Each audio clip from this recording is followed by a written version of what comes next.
pays musulmans de cette époque et dans ce siècle. C'est une jeune fille qui malheureusement est passée de la pudeur et de la dignité et de l'honneur à la perversité et au crime. Elle raconte et elle dit: un jour, alors que je sortais de mon université, un jeune homme m'attendait aux portes de cette université. Il se mit alors à me saluer et à me parler. Jamais cela m'était arrivé. Jamais cela ne m'était arrivé. Elle dit: je partis alors, pressant le pas pour rentrer chez moi, et c'est alors qu'il se mettait à me suivre. Et il se mit à me parler en m'appelant avec une voix basse et en me disant: Ya Jamila, ô toi la belle, ô toi la fille séduisante, ô toi la fille charmante. Elle dit: j'ai pressé alors le pas et mon cœur se mit à battre jusqu'à ce que j'arrivais au pas de ma maison, et je rentrai alors et m'enfermai chez moi. Elle dit: la nuit qui suit alors, je n'ai pas trouvé le sommeil et je n'ai pas dormi de la nuit, repensant alors à cette scène qui me frappa et me choqua, car cela ne m'était jamais arrivé. Elle dit: le lendemain, alors que je retournais à l'université, lorsque je suis sorti, je me suis retrouvé dans la même situation, en face de ce même jeune qui m'appelait encore et m'a suivi encore, et la scène se répéta alors. Puis elle dit: et un jour, il déposa une lettre devant ma porte. J'ai hésité alors à prendre la lettre, puis je l'ai prise alors que mes mains tremblaient. Je l'ai prise alors, et je suis monté et je me suis enfermé dans ma chambre.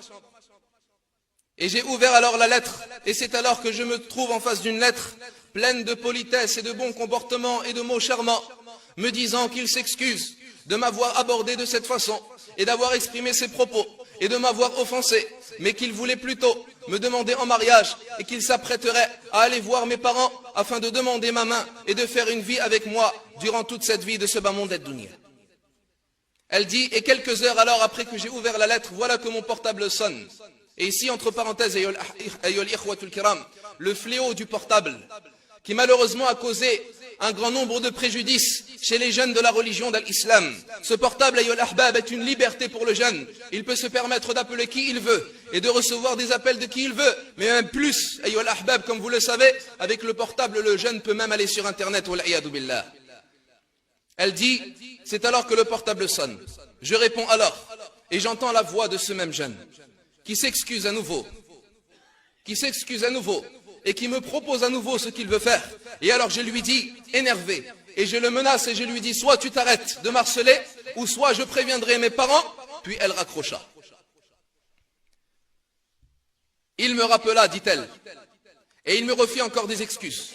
Et il me rappela sa situation, qu'il était un orphelin, que ses parents sont décédés dès son jeune âge, et qu'il avait l'intention de se marier avec moi, afin de me rendre heureuse et de faire une vie où est-ce qu'il me construirait une villa, etc., etc. Et qu'il voudrait fondre une famille et qu'il voulait qu'elle soit la mère de ses enfants. Lorsqu'il eut ce deuxième appel, elle dit: mon âme se tranquillisa alors. Puis, je n'eus plus eu de nouvelles de lui, alors que j'attendais avec impatience son nouvel appel. Mais il n'était plus là. À l'université, il n'était plus à la sortie. Je n'ai plus eu de lettres, ni d'appels.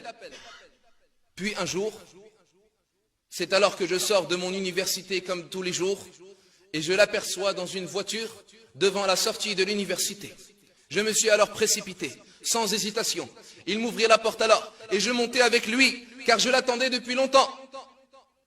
Elle dit: et un jour alors que nous avions fait le tour de la ville en voiture, un jour il m'invita à rentrer dans une chambre.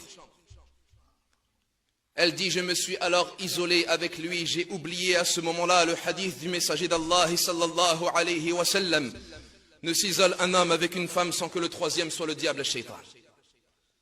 Elle dit: je le regardais alors et il se mit à me regarder jusqu'à ce que nous engloba alors le châtiment de l'enfer an-nar.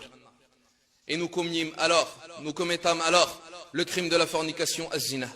Et lorsqu'elle commit ce crime, elle reprit conscience alors, et elle se réveilla alors, et elle devint folle alors, et elle se rendit compte qu'elle a commis ce crime terrible, et qu'elle vient de perdre son honneur et sa chasteté et sa dignité, qu'elle vient de perdre la chose la plus chère qu'elle possédait. Elle le blâma alors, elle râla alors, et elle lui lança des accusations, mais il la rassura. et il lui dit, ne t'inquiète pas, nous allons nous marier et nous allons vivre ensemble. Elle dit, je fus alors perturbé. Durant tous les autres jours suivants, j'ai alors arrêté mes études et je me suis laissé enfermer dans la maison.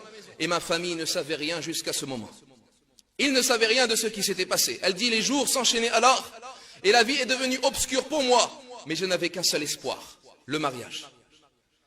Elle dit, c'est alors que le portable se mit à sonner. Et j'entendis alors ce jeune me parler, mais d'une voix différente, avec un langage différent. Et il me dit, il faut absolument qu'on se rencontre à tel endroit et à tel moment.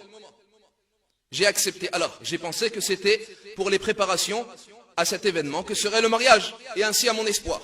Je le rencontrai alors, dans la voiture. Et c'est alors que son regard avait changé. Et sa parole avait changé. Et il était devenu dur, et sévère et strict.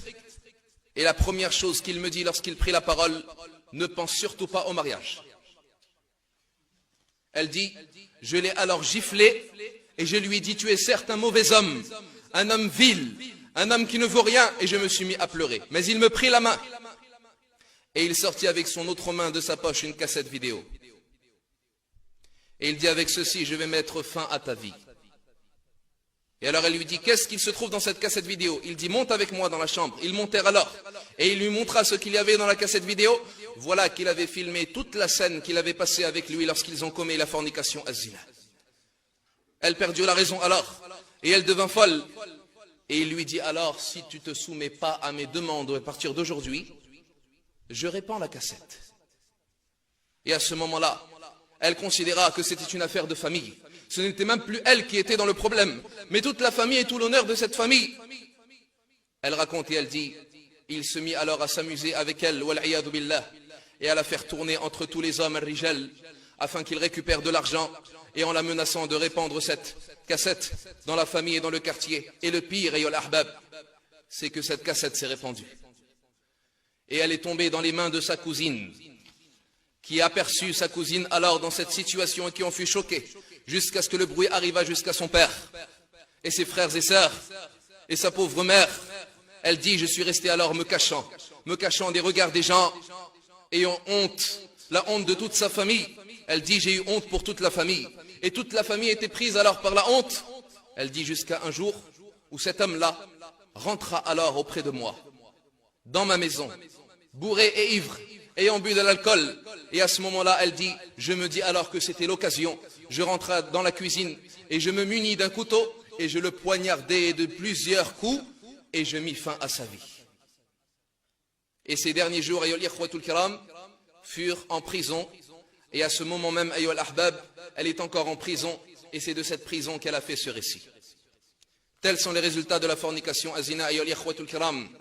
Wallahi, az-zina est un crime dans la communauté d'Al-Ummah. Et nous lançons alors cet appel aux femmes musulmanes, et aux filles musulmanes, et aux sœurs musulmanes, et aux mères musulmanes, de prendre les moyens, et de se méfier de tous les chemins et de toutes les voies qui mènent vers ce crime terrible, et de ne pas les prendre à la légère. Beaucoup de gens de nos jours, on entend, oui mais moi j'ai une bonne intention, moi je peux parler, moi je peux m'isoler, moi je n'ai pas peur, moi je sais ce que je fais. Non, et wallah, si Allah Jalla wa Ala te l'a interdit, c'est qu'Allah en connaît les conséquences, et c'est qu'Allah Jalla wa Ala t'a éprouvé, et le voir, est-ce que tu vas le suivre, et est-ce que tu vas te soumettre, et est-ce que tu vas se rabaisser à ses ordres. Mais le résultat, lorsque l'on ne suit pas ses ordres, le résultat, lorsque l'on ne suit pas les hadiths du messager d'Allah sallallahu alayhi wa sallam, tels sont les résultats. C'est la punition d'Allah Jalla wa Ala dans la vie de ce bas monde ad-dunya avant l'au-delà al-akhirah. فَلْيَحْذَرِ الَّذِينَ يُخَالِفُونَ عَنْ أَمْرِهِ أَنْ تُصِيبَهُمْ فِتْنَةٌ أَوْ يُصِيبَهُمْ عَذَابٌ أَلِيمٌ. Que se méfient ceux qui contredisent à l'ordre du prophète alayhi salatu wassalam,